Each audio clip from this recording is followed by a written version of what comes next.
Hello, welcome to the class. So, നമ്മൾ EDU 02 development of the learner സൈക്കോളജിയിൽ unit 1 part 2. Okay, ഇവിടെ നമ്മൾ chapter 2 ആണ് ഫസ്റ്റ് ഡിസ്കസ് ചെയ്യുന്നത്. ഇതിൽ individual potential and external environment എന്നുള്ള ടോപ്പിക്കാണ്. അതായത് ഒരാളുടെ പേഴ്സണാലിറ്റിയെ അങ്ങനെയാണ് അയാൾക്ക് ഇൻഡിവിജ്വലായി കിട്ടിയിട്ടുള്ള പൊട്ടൻഷ്യലും അതുപോലെ തന്നെ പുറമേയുള്ള അല്ലെങ്കിൽ എക്സ്റ്റേണൽ ആയിട്ടുള്ള എൻവയോൺമെൻറ്റും ഇൻഫ്ലുവൻസ് ചെയ്യുന്നത് എന്നാണ് പറയുന്നത്. ഇവിടെ ആദ്യം തന്നെ പറയുന്നത് എന്താണെന്ന് വെച്ചാൽ ഒരു ഇൻഡിവിജ്വലിൻ്റെ പേഴ്സണാലിറ്റിയെ രണ്ട് കാര്യങ്ങൾ ഇൻഫ്ലുവൻസ് ചെയ്യുന്നുണ്ട്. ഒന്ന് ഇൻഡിവിജ്വൽ പൊട്ടൻഷ്യൽ ആണെങ്കിൽ മറ്റേതെന്താണ് എക്സ്റ്റേണൽ എൻവയോൺമെൻ്റ് ആണ്. അപ്പോൾ ഇൻഡിവിജ്വൽ പൊട്ടൻഷ്യലിനെ പലപ്പോഴും ഡെവലപ്മെൻറ്റിനെ ഓവർ പവർ ചെയ്യാനായിട്ട് സാധിക്കും. അതുപോലെ തന്നെ എക്സ്റ്റേണൽ ഡെവലപ്മെൻറ്റ് ഗ്രോത്തിനെയും പലപ്പോഴും ഇൻഫ്ലുവൻസ് ചെയ്യുന്നുണ്ട് എന്ന് പറയുന്നുണ്ട്. ഇപ്പോൾ ഹെറിഡിറ്റി അല്ലെങ്കിൽ എൻവയോൺമെൻറ്റൽ ഇൻഫ്ലുവൻസ് എന്ന് പറയുന്നത് നമുക്ക് ഒരിക്കലും ഒരാളുടെ പേഴ്സണാലിറ്റിയിൽ നിന്ന് എലിമിനേറ്റ് ചെയ്യാൻ പറ്റുന്ന ഒന്നുമല്ല, അയാളുടെ പേഴ്സണാലിറ്റിയുടെ തന്നെ ഭാഗമാണ് എന്നുള്ളതാണ് ഇവിടെ പറയുന്നത്. അപ്പോൾ ഈ പൊട്ടൻഷ്യലും എൻവയോൺമെൻറ്റിലും വരുന്ന ഡിഫറൻസുകൾ പലപ്പോഴും ഫിസിക്, ക്യാരക്ടർ, പേഴ്സണാലിറ്റി ട്രേറ്റ്സിലൊക്കെ പല വേരിയേഷൻസും കൊണ്ടുവരും. അത് ഏതെങ്കിലും തരത്തിൽ എന്തെങ്കിലും മാറ്റങ്ങൾ സംഭവിക്കുകയാണെങ്കിൽ അത് ആ ഒരു പേഴ്സണിലും കാണാമെന്നുള്ളതാണ് ഇവിടെ പറയുന്നത്. അപ്പോൾ എഡ്യൂക്കേറ്റേഴ്സിനെ സംബന്ധിച്ചിടത്തോളം ഹെറിഡിറ്റി എൻവയോൺമെൻറ്റ് ഇതിൻ്റെ പ്രാധാന്യം എന്താണ് ഒരാളുടെ പേഴ്സണാലിറ്റി ഡെവലപ്മെൻറ്റിൽ എന്നുള്ളത് റെക്കഗ്നൈസ് ചെയ്യുക എന്ന് പറയുന്നത് വളരെ ഇമ്പോർട്ടൻ്റ് ആയിട്ടുള്ളൊരു കാര്യമാണ്. ഇപ്പോൾ ഹെറിഡിറ്റി എന്ന് പറഞ്ഞാൽ എന്താണ്? പാരമ്പര്യം അല്ലേ? അപ്പോൾ ഇവിടെ ഡൗഗ്ലാസ് ആൻഡ് ഹോളൻഡിൻ്റെ ഒരു വ്യൂ പറയുന്നുണ്ട്. ഇപ്പോൾ ഹെറിഡിറ്റി എന്ന് പറയുന്നത് എന്തൊക്കെയാണെന്നാണ് ആദ്യം പറയുന്നത്. ഇപ്പോൾ ഹെറിഡിറ്റിയിൽ ഫിസിക്കൽ സ്ട്രക്ചേഴ്സ് ഉണ്ട്, ഫങ്ഷൻസ് ആൻഡ് കപ്പാസിറ്റീസ് ഉണ്ട്. നമ്മുടെ പാരൻസിൽ നിന്നോ അല്ലെങ്കിൽ നമ്മുടെ മുൻ തലമുറയിൽപ്പെട്ട ആരെങ്കിലും നിന്നോ നമ്മൾ ഇൻഹെറിറ്റ് ചെയ്തിട്ടുള്ള കാര്യങ്ങളെയാണ് നമ്മൾ ഹെറിഡിറ്റി എന്ന് പറയാം. അതുപോലെ തന്നെ ട്രെയ്റ്റ്സ്, നമുക്ക് ഫിസിയോളജിക്കലിയോ അല്ലെങ്കിൽ സൈക്കോളജിക്കലിയോ നമുക്ക് കിട്ടിയിട്ടുള്ള ഏതെങ്കിലും ജീൻ ത്രൂ നമുക്ക് കിട്ടിയിട്ടുള്ള ട്രെയ്റ്റ്സും നമ്മുടെ ഹെറിഡിറ്റിയുടെ ഭാഗമായിട്ടാണ് കൺസിഡർ ചെയ്യുന്നത്. അതായത് നമ്മൾക്ക് സൈക്കോളജിക്കലി ഫിസിയോളജിക്കലി ഉള്ള കാര്യങ്ങൾ, നമ്മുടെ ഫിസിക്കൽ സ്ട്രക്ചേഴ്സ്, അതിൻ്റെ ഫങ്ഷൻ, കപ്പാസിറ്റീസ് തുടങ്ങിയ കാര്യങ്ങളെല്ലാം നമുക്ക് പാരമ്പര്യമായി കിട്ടാനുള്ള സാധ്യതയെക്കുറിച്ചാണ് ഇവിടെ പറയുന്നത്. ഇനി ജനറ്റിക് ട്രാൻസ്മിഷൻ്റെ കാര്യം പറയുന്നുണ്ട്. നമുക്ക് ഓൾറെഡി കണ്ടതാണ്. ഫീമെയിൽ XS ക്രോമസോമാണ്, മെയിൽ XY ക്രോമസോമാണ്. ഇപ്പോൾ സെക്സ് എന്ന് പറയുന്നത് ഡിറ്റർമൈൻ ചെയ്യുന്നത് കൺസെപ്ഷൻ്റെ, അതായത് ഒരു കുട്ടിയെ കൺസീവ് ചെയ്യുന്ന സമയത്താണ് തുടങ്ങിയ കാര്യങ്ങളെല്ലാം ഇവിടെ പറയുന്നുണ്ട്. ഇനി ഹെറിഡിറ്റിയിൽ ഏറ്റവും പ്രധാനപ്പെട്ടത് ചോദ്യം ചോദിക്കാവുന്ന ഒന്നാണ് ഗ്രഗർ മെൻഡലിൻ്റെ ലോസ് ഓഫ് ഹെറിഡിറ്റി. ഇതിൽ 3 ലോസ് ആണ് പറയുന്നത്. First, law of like begets like. അതായത് ഇത് പറയുന്നത് എന്താണെന്ന് പറഞ്ഞാൽ കുട്ടികൾ എങ്ങനെയായിരിക്കും അച്ഛനമ്മയും പോലെ തന്നെ ആയിരിക്കും, അവരെ റിസംബിൾ ചെയ്യും എന്നുള്ളതാണ് പറയുന്നത്. അപ്പോൾ നമ്മൾ പറയില്ല അച്ഛനെ പോലെ തന്നെയാണ് മകനും എന്നൊക്കെ പറയും, അല്ലെങ്കിൽ ഇപ്പോൾ ചിലപ്പോൾ സമയത്ത് നമ്മൾ അതെങ്ങനെ അമ്മയുടെ ബുദ്ധിയാണ് കിട്ടിയെന്നൊക്കെ പറയും. അതെന്താ നമ്മളങ്ങനെ ഈ ഒരു ലോവിനെ ബേസ് ചെയ്തിട്ടാണ്, അല്ലെങ്കിൽ നമ്മൾ നാച്ചുറലി അങ്ങനെ ബിലീവ് ചെയ്യുന്നതുകൊണ്ടാണ് children often resemble parents, especially intelligence ലെവലിലോ അല്ലെങ്കിൽ ഫിസിക്കിൻ്റെ ലെവലിലോ സ്കിൽ ലെവലിലോ ഒക്കെ പാരൻസുമായിട്ട് നമുക്ക് ഒരു സാമ്യം ഉണ്ടാവും. ഇത് യൂണിവേഴ്സലി അപ്ലിക്കബിൾ അല്ല എന്നുള്ള കാര്യവും പറയുന്നുണ്ട്. അടുത്തത് ലോ ഓഫ് വേരിയേഷൻ. ഇതിൻ്റെ തന്നെ മറ്റൊരു വകഭേദമാണ്, അല്ലെങ്കിൽ അതിൻ്റെ തന്നെ ഒരു കോൺട്രാഡിക്ടറി ആണെന്ന് പറയാം. ഇതിൽ പറയുന്നത് എന്താണെന്ന് പറഞ്ഞാൽ ചിൽഡ്രൻ ഡിഫർ ഫ്രം പാരൻസിൽ നിന്ന് വ്യത്യസ്തമായിരിക്കും. ഇവരുടെ ട്രെയ്റ്റ്സ് എന്ന് പറയുന്നത് നല്ല വേരിയേഷൻ ഉണ്ടാവും. ചിലപ്പം അച്ഛൻ നല്ല ആങ്കർ ഇഷ്യൂസ് ഉള്ള ഒരാളായിരിക്കാം, പക്ഷെ മകൻ എന്തായിരിക്കും ഭയങ്കര കാം ആൻഡ് കമ്പോസ്ഡ് ആയിട്ടുള്ള ഭയങ്കര ശാന്ത സ്വഭാവമുള്ള ഒരാളായിരിക്കാം. അല്ലെങ്കിൽ അച്ഛൻ ചിലപ്പോൾ ഭയങ്കര എക്സ്ട്രോവേർട്ട് ആയിട്ടുള്ള ഒരാളായിരിക്കാം, പക്ഷെ മകൻ ചിലപ്പോൾ ഭയങ്കര ഇൻട്രോവേർട്ട് ആയിരിക്കാം. അപ്പം അങ്ങനെ കംപ്ലീറ്റ്ലി ഓപ്പോസിറ്റ് ആയിട്ടും വരാം. അതാണ് ലോസ് ഓഫ് വേരിയേഷനിൽ പറയുന്നത്. ഇവിടെ എക്സാമ്പിൾ പറഞ്ഞിരിക്കുന്നത് ഇൻ്റലിജൻ്റ് ആയിട്ടുള്ള പാരൻസിന് എന്താവാം, ഡള്ളായിട്ടുള്ള ചിൽഡ്രൻ ഉണ്ടാവാം എന്ന് പറയുന്നുണ്ട്. ഇനി ലോ ഓഫ് റിഗ്രഷൻ, അതായത് the trains tend to regress from extremes toward average. അതായത് ഇൻ്റലിജൻറ്റ് പാരൻസിൻ്റെ ചിൽഡ്രൻ ചില സമയത്ത് അത്രയും ഇൻ്റലിജൻസ് കാണിക്കണമെന്നില്ല, അവർ ലെസ് ഇൻ്റലിജൻസ് കാണിക്കാമെന്ന് പറയുന്നുണ്ട്. അതുപോലെ തന്നെ ഡൾ പാരൻസിൻ്റെ ചിൽഡ്രന് ചില സമയത്ത് ഹയർ ഇൻ്റലിജൻസ് കാണിക്കാം. അത് അവരുടെ പാരൻസുമായിട്ട് കമ്പയർ ചെയ്യുമ്പോൾ ഒരു വലിയൊരു ലെവൽ ഓഫ് ഇൻ്റലിജൻസ് തന്നെ അവർ പോർട്രേ ചെയ്യാം എന്നുള്ളത്. അതായത് രണ്ടുപേരും ചിലപ്പോൾ രണ്ട് എക്സ്ട്രീമിലായിട്ടുള്ള രീതിയിൽ വരാം, പാരൻസിന് കംപ്ലീറ്റ് ഓപ്പോസിറ്റ് ആയിട്ട് വേണമെങ്കിലും വരാം. അതാണ് ലോ ഓഫ് റിഗ്രഷൻ. അപ്പോൾ ഇതാണ് ട്രെയ്റ്റ്സിൽ പറയുന്നത്, അല്ലെങ്കിൽ പൊട്ടൻഷ്യൽ അല്ലെങ്കിൽ ഹെറിഡിറ്റിയിൽ പറയുന്നത്, പാരമ്പര്യമായിട്ട് നമുക്ക് കിട്ടുന്ന കാര്യങ്ങളെക്കുറിച്ച് പറയുന്നത്. അതിൽ ഏറ്റവും ഇമ്പോർട്ടൻറ്റ് ഗ്രഗർ മെൻഡലിൻ്റെ ഈ ലോയാണ്. ഇനി എൻവയോൺമെൻറ്റിൽ എന്താണ് പറയുന്നത്? നമ്മുടെ പുറത്തുള്ള എത്രത്തോളം ഫാക്ടേഴ്സ് ഒരു കുട്ടിയുടെ ഡെവലപ്മെൻറ്റിനെ ഇൻഫ്ലുവൻസ് ചെയ്യുന്നു എന്നുള്ളതാണ്. വുഡ്വർത്ത് ഇവിടെ പറയുന്നു, it includes all external factors acting on an individual since life begun encompassing extrinsic forces and conditions affecting growth and development. അതായത് ഒരു കുട്ടിയുടെ ജനിച്ച് അല്ലെങ്കിൽ ആ കുട്ടിയിൽ നമ്മൾ പറയില്ലേ എന്താ പറയുക, ആ കുട്ടിയുടെ ജീവനാവുന്ന നിമിഷം മുതൽ പുറമേയുള്ള പല കാര്യങ്ങളും ആ കുട്ടിയെ ഇൻഫ്ലുവൻസ് ചെയ്യാം. അപ്പോൾ അതിൽ ടൈപ്സ് ഓഫ് എൻവയോൺമെൻറ്റിൽ 2 കാര്യങ്ങളാണ് പ്രധാനമായിട്ടുള്ളത്. ഒന്ന് നാച്ചുറൽ എൻവയോൺമെൻറ്റ്. നാച്ചുറൽ എൻവയോൺമെൻറ്റ് എന്ന് പറഞ്ഞാൽ എന്താണ്? അവർ ജീവിക്കുന്ന സാഹചര്യം, അവിടെയുള്ള ഫിസിക്കൽ എലമെൻറ്റ്സ് ആയിട്ടുള്ള എയർ, വാട്ടർ, സൺലൈറ്റ്, അതൊക്കെ ഇൻഫ്ലുവൻസ് ചെയ്യാം. ഇപ്പം എന്താണ്, ഡൽഹിയിൽ ആണ് വെച്ചിട്ട് കൺസീവ് ചെയ്യപ്പെട്ട ഒരു കുട്ടിയാണെങ്കിൽ അവിടെ എന്താണ് നമുക്കറിയാം, നല്ല പൊല്യൂഷനാണ് അല്ലേ. അപ്പോൾ അത് കുട്ടിയുടെ വളർച്ചയെ സ്വാഭാവികമായിട്ടും ഇൻഫ്ലുവൻസ് ചെയ്യുന്നുണ്ട്.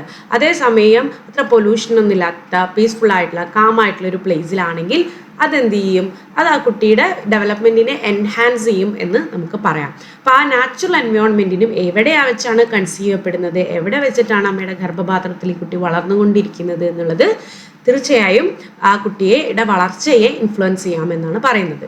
ഇനി സോഷ്യൽ എൻവയോൺമെൻറ്റിൽ പറയുന്നത് cultural, familial and societal forces that influences the growth. അതായത് സാമൂഹ്യപരമായിട്ടും ഫാമിലി പരമായിട്ടും കൾച്ചറൽ സാംസ്കാരികപരമായിട്ടും ഒക്കെ ആ കുട്ടിയെ ഇൻഫ്ലുവൻസ് ചെയ്യുന്ന എൻവയോൺമെൻറ്റിനാണ് സോഷ്യൽ എൻവയോൺമെൻറ്റ് എന്ന് പറയുന്നത്.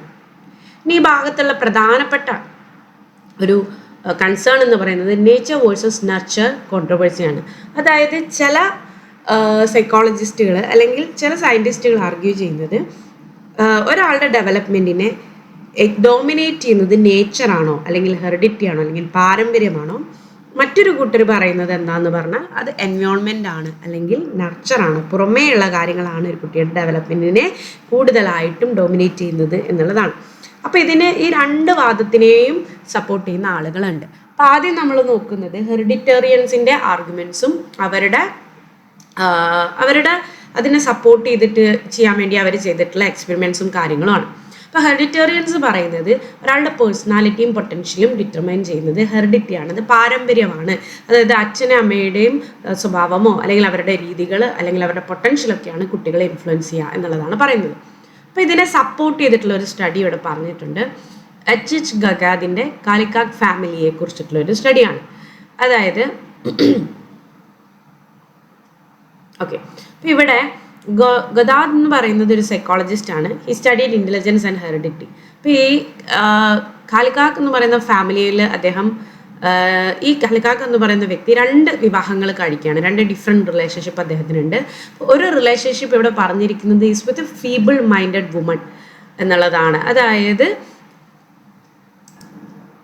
എക്സാക്ട്ലി പറയുകയാണെങ്കിൽ നമുക്കൊരു സ്റ്റുപ്പിഡ് എന്നുള്ള ടേം വേണമെങ്കിൽ യൂസ് ചെയ്യാം. അതായത് അത്ര ഇൻ്റലിജൻറ്റ് ലെവൽ അത്ര ഇല്ലാത്ത, IQ ലെവൽ തീരെ കുറഞ്ഞൊരു സ്ത്രീയായിട്ട് വിവാഹം കഴിക്കുകയും മറ്റേ സ്ത്രീ എന്ന് പറയുന്നത് ഭയങ്കര റെസ്പെക്റ്റബിൾ ആയിട്ടുള്ള എഡ്യൂക്കേറ്റഡ് ആയിട്ടുള്ള ഒരു ഫാമിലിയിൽ നിന്നുള്ളൊരു സ്ത്രീയാണ്. അപ്പോൾ ഈ ഫീബിൾ മൈൻഡഡ് ലേഡിയുമായിട്ടുള്ള റിലേഷൻഷിപ്പിൽ ഉണ്ടാവുന്ന പല കുട്ടികളും ക്രിമിനൽ മൈൻഡഡും മെൻ്റൽ ഇൽനെസ്സുകളും ഉള്ള ആളുകളായി മാറുകയും എന്നാൽ ഈ റെസ്പെക്റ്റബിൾ ആയിട്ടുള്ള വുമണിൽ നിന്ന് അദ്ദേഹത്തിനുണ്ടായ കാലിക്കാക്കിനുണ്ടായ കുട്ടികൾ എന്ന് പറയുന്നത് ഇൻ്റലിജൻ്റ് ആവുകയും സക്സസ്ഫുൾ ആവുകയും ചെയ്യുന്നു. അപ്പോൾ പറയുന്നത് പാരമ്പര്യം എന്ന് പറയുന്നത് നമ്മൾ വിവാഹം കഴിക്കുന്ന വ്യക്തി അവരുടെ പാരമ്പര്യം, അവരുടെ ജീവിത സാഹചര്യങ്ങൾ എത്രത്തോളം ബെറ്റർ ആണോ അത്രത്തോളം ആ ഒരു ഇതിലുണ്ടാവുന്ന കുട്ടികളും ബെറ്റർ ആയിരിക്കും എന്നുള്ളതാണ് ഇവിടെ കാണിക്കാൻ വേണ്ടി ശ്രമിക്കുന്നത്. അല്ലെങ്കിൽ പാരമ്പര്യം ഒരു വലിയ ഘടകം തന്നെയാണ് എന്നുള്ളതാണ് ഇവിടെ പറയുന്നത്. ഇനി ഫ്രാൻസിസ് ഗാൾട്ടൻ്റെ സ്റ്റഡിയിൽ അദ്ദേഹം പറയുന്നു ജീനിയസ് ആയി ജനിച്ചിട്ടുള്ള പല വ്യക്തികളുടെയും എമിനൻറ്റ് റിലേറ്റീവ്സും എന്ത് തന്നെയാണ്, ജീനിയസ് ആണ് എന്നുള്ളത് പറയുന്നുണ്ട്, rather than the average individuals എന്ന് പറയുന്നുണ്ട്. പിന്നെ J.S. ഷെവ്സിങ്ക അദ്ദേഹത്തിൻ്റെ ട്വിൻസിനുള്ള ഒരു സ്റ്റഡിയിൽ അദ്ദേഹം പറയുന്നത് എന്താണെന്ന് പറഞ്ഞാൽ ഇപ്പോൾ ഐഡൻറ്റിക്കൽ ട്വിൻസ് ഐഡൻറ്റിക്കൽ ട്വിൻസ് എന്ന് പറഞ്ഞാൽ ഒരേ പാരൻസിന് ഉണ്ടാകുന്ന കുട്ടികളാണല്ലോ. അപ്പോൾ അവർ വ്യത്യസ്ത സാഹചര്യങ്ങളിൽ വളർത്തിയാൽ പോലും അവരുടെ IQ ലെവൽ ഓൾമോസ്റ്റ് സിമിലർ ആയിരിക്കും.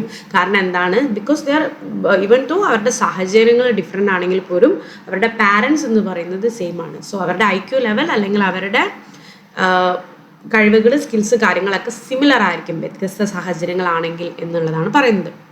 ഇനി എൻവയോൺമെൻ്റലിസ്റ്റുകൾ എന്തിനായിരിക്കും സപ്പോർട്ട് ചെയ്യുന്നത്, നാച്ചർ എന്നുള്ളൊരു ഫാക്ടറിനാണ്. അതായത് ഒരു കുട്ടിയുടെ ഡെവലപ്മെൻറ്റ് കൂടുതലായിട്ടും ഡിപ്പെൻഡ് ചെയ്തിരിക്കുന്നത് എക്സ്റ്റേണൽ ഫാക്ടേഴ്സിലും എക്സ്പീരിയൻസുകളിലുമാണ്. ഇതിനെ സപ്പോർട്ടിങ് സ്റ്റഡീസിൽ വരുന്നത് ന്യൂമാൻ്റെ ട്വിൻസിലുള്ളൊരു സ്റ്റഡി ഉണ്ട്. അദ്ദേഹം പറയുന്നു 2 ഡിഫറെൻറ്റ്, ഇപ്പം നേരത്തെ ഈ ട്വിൻസിൻ്റെ സ്റ്റഡിയിൽ നിന്നും കംപ്ലീറ്റ്ലി ഡിഫറെൻ്റ് ആയിട്ടുള്ള ഒരു ആർഗ്യുമെൻ്റാണ് ഇവിടെ വരുന്നത്. 2 ഡിഫറെൻറ്റ് എൻവയോൺമെൻറ്റിൽ നമ്മൾ ട്വിൻസിനെ വളർത്തുകയാണെങ്കിൽ അവരുടെ IQ ലെവലിൽ ഡിഫറൻസ് ഉണ്ട്, അല്ലെങ്കിൽ അവരുടെ പേഴ്സണാലിറ്റിയിൽ ഡിഫറൻസ് ഉണ്ട്. ബിക്കോസ് ഇവർ ജീവിക്കുന്ന ഈ സാഹചര്യങ്ങൾ അവരെ ഇൻഫ്ലുവൻസ് ചെയ്യുന്നു എന്നുള്ളതാണ് പറയുന്നത്. ഇനി അടുത്തത് ഫോസ്റ്റർ ചിൽഡ്രൻ, സ്കൊഡാക് എന്ന് പറയുന്ന ഒരു സ്റ്റഡിയാണ്. അതിൽ പറയുന്നത് ഫോസ്റ്റർ ചിൽഡ്രൻ എന്ന് പറഞ്ഞാൽ ഇങ്ങനെ പാരൻസ് ഉപേക്ഷിച്ചതോ അല്ലെങ്കിൽ പാരൻസ് ഇല്ലാത്തതോ ആയ കുട്ടികളില്ലാത്തവരോ അല്ലെങ്കിൽ മറ്റു കുട്ടികളെയും കൂടെ നോക്കാൻ കാപ്പബിൾ ആയിട്ടുള്ള ആളുകളോ എടുത്ത് വളർത്തുന്ന വെസ്റ്റേൺ കൺട്രീസിലൊക്കെ ഉള്ള ഒരു രീതിയാണ് ഫോസ്റ്റർ ചിൽഡ്രനെ അഡോപ്റ്റ് ചെയ്യുക. ഇവിടെ നമ്മുടെ എക്സാക്റ്റ് അഡോപ്ഷൻ അല്ല, ഇതിന് കുറച്ച് ഡിഫറൻസ് ഉണ്ട്. അപ്പോൾ അങ്ങനെ ഒരു രീതിയിൽ ഈ ഫോസ്റ്റർ ചിൽഡ്രന് പോസിറ്റീവായിട്ടുള്ള എൻവയോൺമെൻറ്റ് കിട്ടുകയാണെങ്കിൽ അവരുടെ IQ ഇമ്പ്രൂവ് ചെയ്യുന്നുണ്ട്. അതായത് ഇപ്പം അവരുടെ പാരമ്പര്യം എന്തോ ആയിക്കോട്ടെ, പക്ഷേ വളരെ പോസിറ്റീവായിട്ടുള്ള ഒരു എൻവയോൺമെൻ്റ് ആണ്, അവരെ സപ്പോർട്ട് ചെയ്യാൻ പറ്റുന്ന മേ ബി പാരൻസ് അവരെ അഡോപ്റ്റ് ചെയ്യുകയാണെങ്കിൽ അവരുടെ IQ ലെവൽ ഇമ്പ്രൂവ് ചെയ്യാമെന്നുള്ളതാണ് ഇവിടെ പറയുന്നത്. പിന്നെ അമല ആൻഡ് കമല ഇവർ വൂൾഫ് ചിൽഡ്രൻ ആണ്. ഇവരെ ട്രെയിനിങ്ങിലൂടെ ഹ്യൂമൻ ബിഹേവിയർ പഠിപ്പിക്കുകയാണ്. അതായത് വൂൾഫ് ചിൽഡ്രൻ എന്ന് പറയാൻ കാരണം അവർ കാട്ടിൽ ഒറ്റപ്പെട്ട് പോവുകയും വൂൾഫ്സിൻ്റെ കൂടെ ജീവിക്കുകയും ചെയ്യുകയാണ്. അപ്പം അവരുടെ രീതിയായിരുന്നു, വൂൾഫ്സിനെ പോലെ ആയിരുന്നു ഇവർ 4 കാലിൽ നടക്കുക, അങ്ങനെയൊക്കെ ആയിരുന്നു. പക്ഷെ അവർക്ക് പിന്നീട് ട്രെയിനിങ് കൊടുത്ത് ഹ്യൂമൻ ബിഹേവിയറിലേക്ക് കൊണ്ടുവരാനായിട്ട് സാധിക്കുന്നുണ്ട് എന്നുള്ളതും ഒരു എൻവയോൺമെൻറ്റൽ സ്റ്റഡിയെ സപ്പോർട്ട് ചെയ്യുന്ന കാര്യമാണ്. നമുക്ക് ചുറ്റുമുള്ള എൻവയോൺമെൻറ്റ് പോസിറ്റീവ് ആക്കുന്നതിലൂടെ അതിനെ ഇൻഫ്ലുവൻസ് ചെയ്യാമെന്നുള്ളതാണ് ഇവിടെ പറയുന്നത്. ഇനി ഹെറിഡിറ്റി വേഴ്സസ് എൻവയോൺമെൻറ്റ്, നമുക്ക് വേണ്ടത് ഒരു ബാലൻസ്ഡ് വ്യൂ ആണ്. രണ്ടിനും ഇൻ്റർഡിപ്പെൻഡൻ്റ് ആണ്, പരസ്പരം ഡിപ്പെൻഡൻ്റ് ആണ്. അതുപോലെ തന്നെ ഒരാളുടെ ഡെവലപ്മെൻറ്റിന് വളരെയധികം എസെൻഷ്യൽ ആണ് എന്നുള്ളത് ഇവിടെ പറയുന്നുണ്ട്. ഇനി ചാപ്റ്റർ 3 സ്റ്റേജസ് ഓഫ് ഡെവലപ്മെൻറ്റ്, അതായത് ഒരു ഹ്യൂമൻ്റെ ഡെവലപ്മെൻറ്റിനെ അല്ലെങ്കിൽ അവരുടെ ലൈഫ് സ്പാനിനെ തന്നെ നമുക്ക് വേരിയസ് സ്റ്റേജസിലേക്ക് നമുക്ക് ഡിവൈഡ് ചെയ്യാം. ആ ഓരോ സ്റ്റേജിലും അതിൻ്റെ ഗ്രോത്തും ഡെവലപ്മെൻറ്റൽ മൈൽ സ്റ്റോൺസും ഒക്കെ ക്യാരക്ടറൈസ് ചെയ്യുന്ന ഇതുണ്ട്. അതായത് ഓരോ സ്റ്റേജിലും ഇത്ര ഗ്രോത്ത് കൈവരിച്ചിരിക്കണം, ഇതൊക്കെയാണ് ഡെവലപ്മെൻറ്റൽ മൈൽ സ്റ്റോൺസ് എന്ന് ഓൾറെഡി ഡിസൈൻഡ് ആയിട്ട് അല്ലെങ്കിൽ ഡിസൈൻ ചെയ്ത് വെച്ചിട്ടുണ്ട്. അപ്പോൾ അതെന്തൊക്കെയാണെന്ന് നോക്കാം. അപ്പോൾ ഇതിലെ ഒരു 7 സ്റ്റേജസ് ആണുള്ളത്. First one prenatal period, infancy, early childhood or pre school, then later childhood or primary school, then Adolescence, then adulthood, old age. Okay, അപ്പോൾ ഇതിൽ ഒരു ടേബിളിൽ കൊടുത്തിട്ടുണ്ട് ഓരോന്നും തമ്മിലുള്ള ഡിഫറൻസ്. ഇതിൽ അറ്റാച്ച് ചെയ്യുന്നുണ്ട് ഈ ഒരു ഡോക്യുമെൻറ്റ്. നിങ്ങൾ ഗോ ത്രൂ ചെയ്താൽ മതി. നമുക്ക് ഡീറ്റെയിൽഡ് ആയിട്ട് താഴെ കൊടുത്തിട്ടുണ്ട്. ടേബിൾ ജസ്റ്റ് ഒന്ന് ഗോ ത്രൂ ചെയ്യാൻ വേണ്ടിയിട്ടുള്ള ഞാൻ എളുപ്പത്തിന് കൊടുത്തിരിക്കുന്നതാണ്. ഇനി ഓരോന്നും എന്താണെന്നുള്ളത് നോക്കാം. അപ്പോൾ ആദ്യത്തെ പീരീഡ് എന്ന് പറയുന്നത് പ്രീനേറ്റൽ പീരീഡ് എന്ന് പറയുന്നത് അത് കുട്ടിയെ കൺസീവ് ചെയ്തിട്ടുള്ള സമയം മുതൽ അതിൻ്റെ ജനനം വരെയുള്ള സമയമാണ്. കൺസെപ്ഷൻ ടു ബർത്ത് ആണ് ഇത് വരുന്നത്. അപ്പോൾ ഈ സ്റ്റേജിൽ the entire development from conception to birth ആണ്. ഇതിൽ ഏകദേശം 280 days ആണ് ഈ ഒരു ടൈം പീരീഡ് എന്ന് പറയുന്നത് വരുന്നത്. ഇതിനെ 3 phases ആയിട്ട് നമുക്ക് തരംതിരിച്ചിട്ടുണ്ട്. ഫസ്റ്റ് ജെർമിനൽ പീരീഡ് എന്ന് പറയുന്നത് അതായത് ബേബിയെ കൺസീവ് ചെയ്തതിന് ശേഷമുള്ള ഫസ്റ്റ് 2 weeksനെയാണ് നമ്മൾ ജെർമിനൽ പീരീഡ് എന്ന് പറയുന്നത്. ഇവിടെ ഫെർട്ടിലൈസേഷൻ സംഭവിക്കുന്നുണ്ട്, സൈഗോട്ട് ഫോം ചെയ്യുന്നുണ്ട്, അത് ബ്ലാറ്റോസൈസ്റ്റായിട്ട് മാറുന്നുണ്ട്. ഇനി അടുത്തതാണ് എംബ്രയോണിക് പീരീഡ്. അതായത് സെക്കൻഡ് കൺസീവ് ആയതിനു ശേഷമുള്ള 2nd week മുതൽ 2nd month വരെയുള്ള പീരീഡിനെയാണ് എംബ്രയോണിക് പീരീഡ് എന്ന് പറയുന്നത്. ഇവിടെ major body systems and structures ഒക്കെ ഫോം ചെയ്യുന്നുണ്ട്, ഹാർട്ട്, ബ്രെയിൻ, ലിംസ് ഒക്കെ ഡെവലപ്പ് ചെയ്യുന്നുണ്ട്.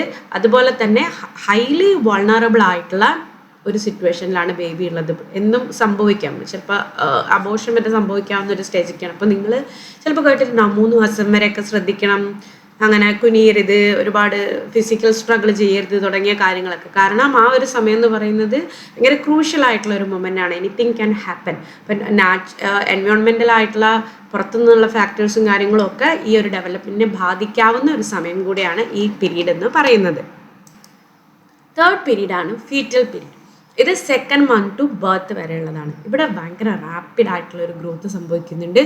ഫീറ്റസ് എന്നാണ് ഈ ഒരു സമയം മുതൽ നമ്മൾ ഭ്രൂണം എന്ന് പറയാം, ഭ്രൂണം ഡെവലപ്പ് ചെയ്യുന്നത്, അത് മെച്യൂർ ചെയ്യുന്നുണ്ട്. പിന്നെ it is being prepared for birth, അതിന് വേണ്ടിയിട്ടുള്ള പരിപാടികളൊക്കെ ചെയ്യണം.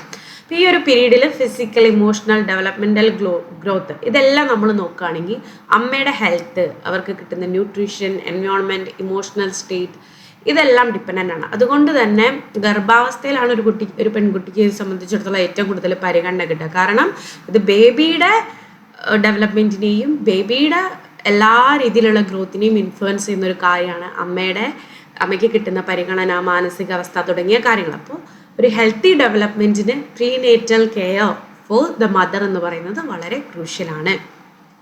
അപ്പോൾ ഒന്നാമത്തത് പ്രീനേറ്റൽ പീരീഡാണ്. Conception to birth around 280 days ആണെന്നുള്ളത് ഓർത്ത് വെക്കാം. അടുത്തത് ഇൻഫാൻസി, ബർത്ത് ടു 3 years, അതായത് ജനിച്ചു വീഴുന്ന കുട്ടിയെ നമ്മൾ ഇൻഫൻറ്റ് എന്നാണ് പറയുക, ശിശു എന്നുള്ള അർത്ഥത്തിൽ. ഇതൊരു ക്രിട്ടിക്കൽ പീരീഡ് ഫോർ ഡെവലപ്മെൻ്റ് ആണ്. ഇവിടെ ഒരു റാപ്പിഡ് ആയിട്ടുള്ള ഫിസിക്കൽ ഗ്രോത്ത് സംഭവിക്കും. Emotional, intellectual and social development ഒക്കെ ഫൗണ്ടേഷൻ നടക്കുന്നത് ഈ ഒരു സമയത്താണ്. ഇതിനും രണ്ടായിട്ട് തിരിച്ചിട്ടുണ്ട്.